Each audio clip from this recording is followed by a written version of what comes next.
Gdzie kończą się słowa, tam zaczyna się muzyka. Że gdzie kończy się muzyka, to dla niektórych zaczyna się samotność.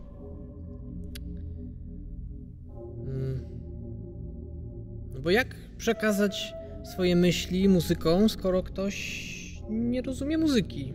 No to człowiek jest wtedy samotny, prawda? Jakiekolwiek dźwięki ktoś kiedyś zapisał, stworzył z tego melodię, utwór bardzo skomplikowany. No i inna osoba chce ten utwór wykonać, pokazać komuś, przekazać te myśli komuś. No a ta druga strona tego nie rozumie. No to ten kompozytor, czy w sumie człowiek, który chciał coś przekazać, no ma prawo się czuć samotny.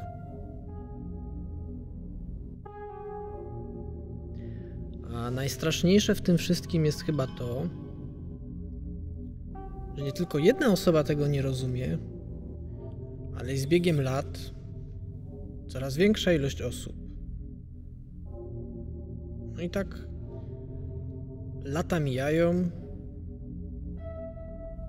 no i oprócz samotności przychodzi w końcu zapomnienie. Może to pierwsze podstawowe uświadomienie sobie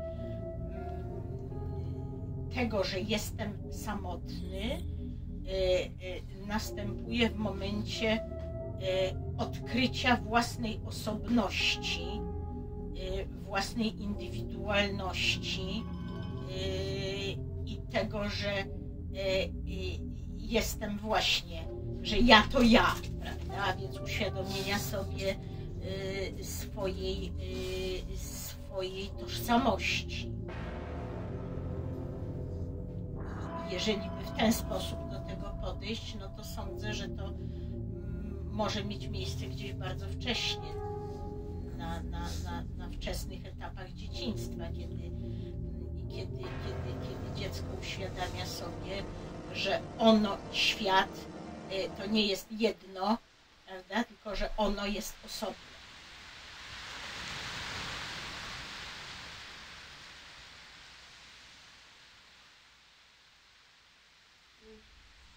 Mam tu taki fragment samotności dziecka, który pozwolę sobie przytoczyć, jak Korczak różnie pisał o samotności, że jest dobra, jest łagodna i pogodna, ale jest też szorstka, okrutna.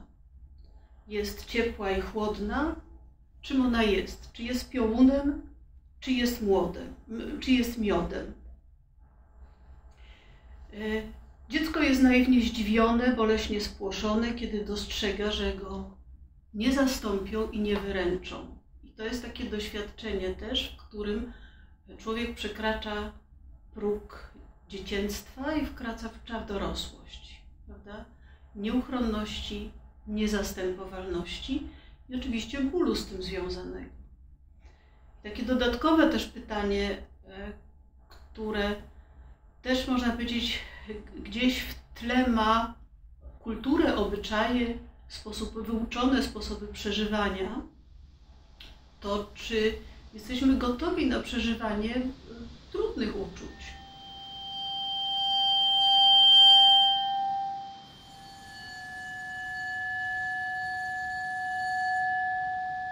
Samotność mamy ulokowaną w wewnętrznym świecie, czyli to jest taki stan subiektywnego odczuwania, że jest mi źle, że płaczę, że rozpaczam. Do tego dochodzi taki aspekt, w jaki sposób ciało reaguje na te smutki, na tą rozpacz, jakie pojawiają się myśli.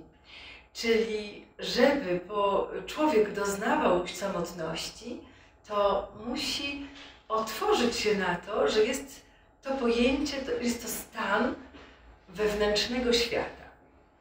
I że ten stan może skądś wynikać, może mieć przyczynę zewnętrzną, może mieć przyczynę wewnętrzną, ale może być też całkiem bez przyczyny, wydawałoby się. A faktem jest taki jest fakt, że człowiek jest niesamowystarczalny. Ale też też jest fakt taki, że bywa samotny.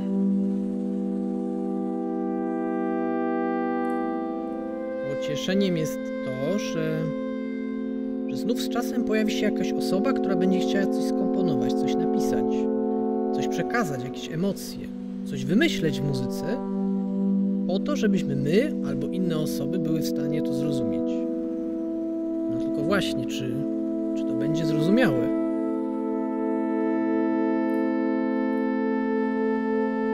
Znamy dzisiaj wielu kompozytorów, ale pytanie jest takie zasadnicze.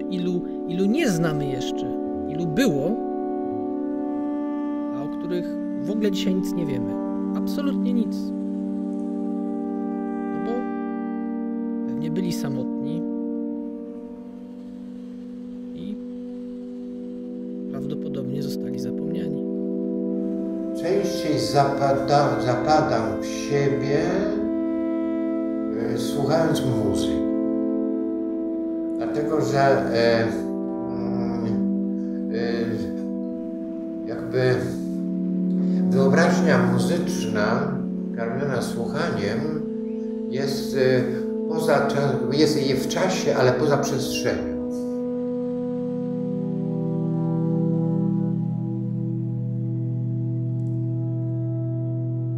Nie ma samotności, napisał Korczak. Natomiast, że są samotne godziny. Są samotni ludzie. A przede wszystkim jest poczucie samotności, które w jakiś sposób może być kulturowo generowane.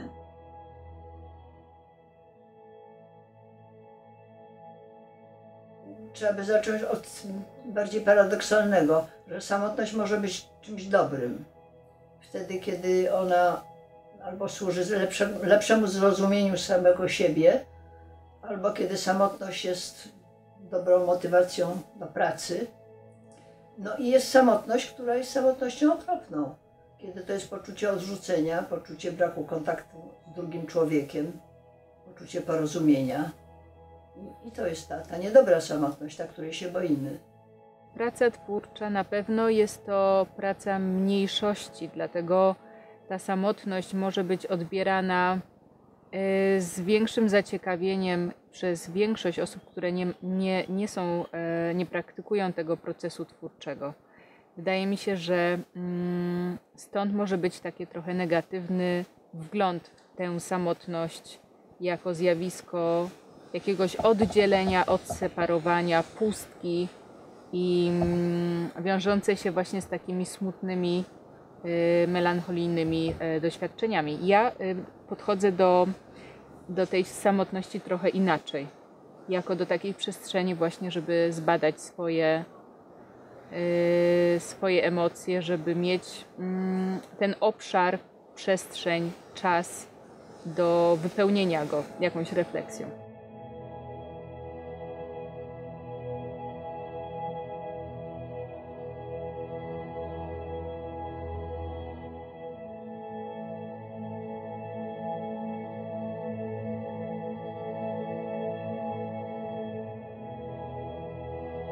Myślę, że pandemia obok całej grozy, obok całego dramatu, dla wielu osób tragedii, niesie ze sobą takie pytania, które tworzą szansę na życie, powiedziałbym, bardziej świadome.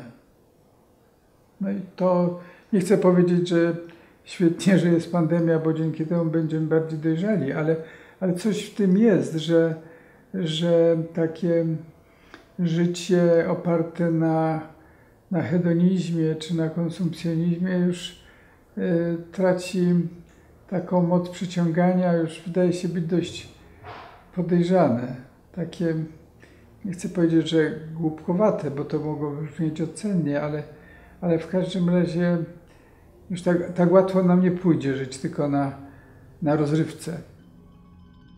Samotność człowiek w pełni uświadamia sobie w jakichś chwilach granicznych, prawda? To znaczy albo w momencie zetknięcia się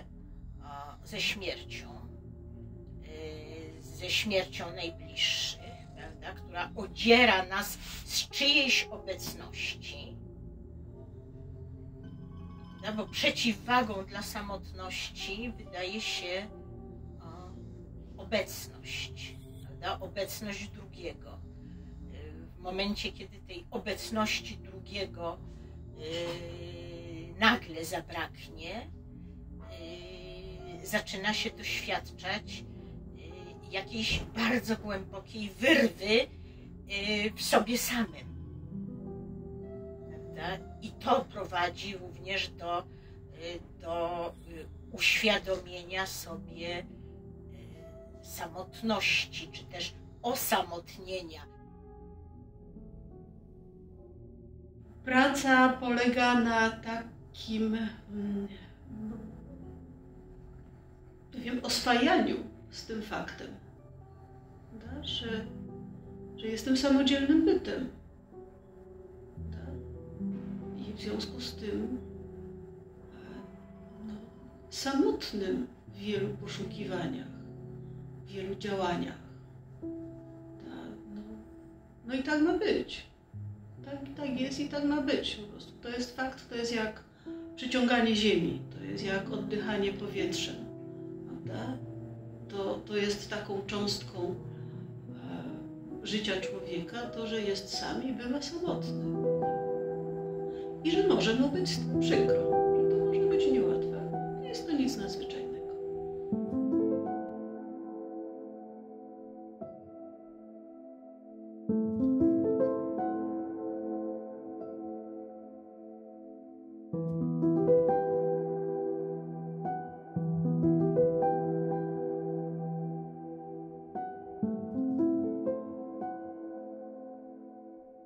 Pandemia wymusza konfrontację z pytaniem, co to znaczy żyć samotnie, co to znaczy śmierć. Niektórzy ludzie z tymi pytaniami się borykają często. Niektórzy ludzie z tych pytań robią nawet pewien rodzaj osobistych poszukiwań. Ale wydaje mi się, że większość żyje zgodnie z regułą carpe diem.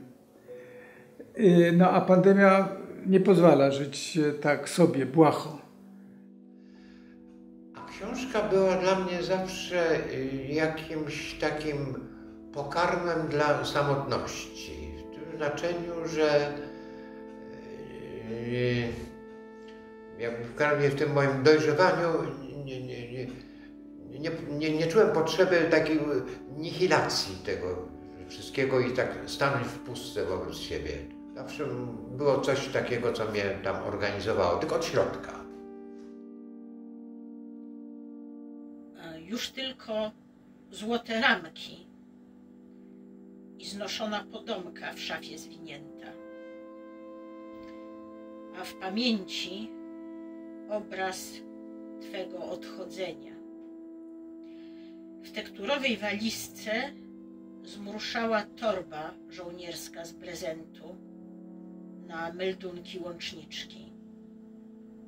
Urwane życie, niedokończony ściek na kochaniu i zamknięty w sekretarzyku zapach po obecności.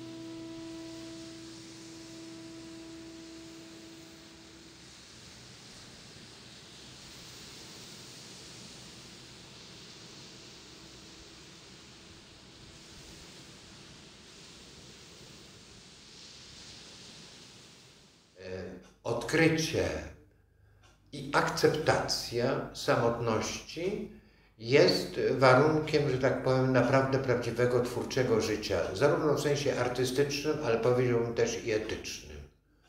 I takim tym.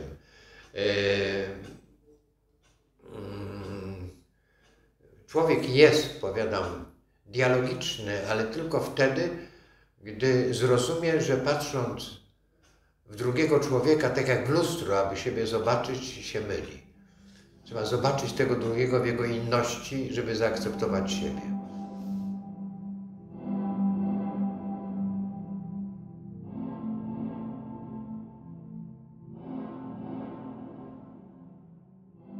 samotność można zagadać, zakrzyczeć, prawda? Że można ją roztrwonić, że po prostu nic z niej nie będzie wynikać. Są osoby, które bardzo dużo mówią na przykład, albo są w nieustającym przymusie aktywności. Tak? Można powiedzieć, bycie ze sobą tylko i wyłącznie, na przykład powrót do domu i zrobienie sobie herbaty, jakiś odpoczynek w fotelu, książka, od razu w nich budzi poczucie głębokiego osamotnienia i opuszczenia. To, czego najbardziej się obawiamy, może być naszym największym sprzymierzeńcem. Takie obcowanie, po prostu takie danie przestrzeni na to, że faktycznie ta samotność czasem, to bycie samemu jest konieczne i wydaje mi się, że w innym trybie życia w poprzednich wiekach ludzie byli bardziej z tym zaznajomieni. U każdego człowieka w innym stopniu poczucie bliskości jest takim ważnym pokarmem. Dla jednych oczywistym, bezpiecznym i radosnym, a dla innego będzie to sytuacja stresu, bólu, przed którym by uciekał.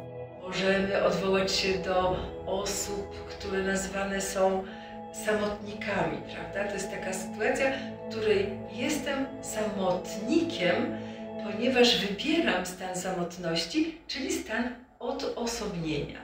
Potrzebuję go po coś. To nie jest stan cierpienia. I to może różni moich pacjentów od osób, które skazują się na samotność, które są samotne, ponieważ na przykład potrzebują coś tworzyć, a stan tworzenia, proces kreacji dzieła, czy malarskiego, czy pisarskiego, czy jakiegokolwiek innego, potrzebuje chwil skupienia, potrzebuje chwil odosobnienia właśnie, że człowiek zostaje sam na sam ze sobą i zastanawia się nad zadanym tematem.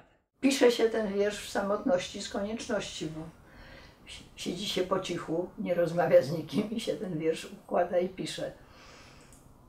Ale na pewno wiersz może być też wynikiem jakiejś rozmowy z kimś, całkowicie towarzyskiej.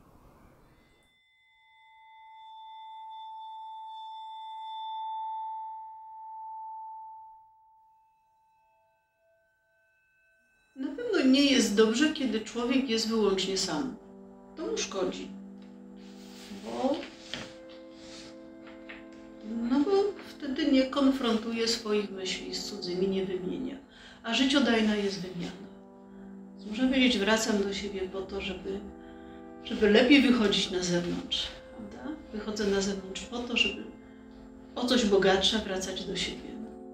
Chcę podkreślić, że dla mnie samotność wiąże się z niespełnieniem w relacji z drugim człowiekiem. Mądry człowiek wie, jak bardzo cieszy się mucha, która uwięziona na szybie teraz wylatuje przez uchylone okno. Niech ją strzeże Bóg małych stworzeń. Wie też, że drzewa trzeba sadzić blisko siebie, żeby mogły ze sobą rozmawiać i wspierać się w potrzebie. A także, żeby nie trzeba budzić bezdomnych, których sny chroni chłód i zapomnienie.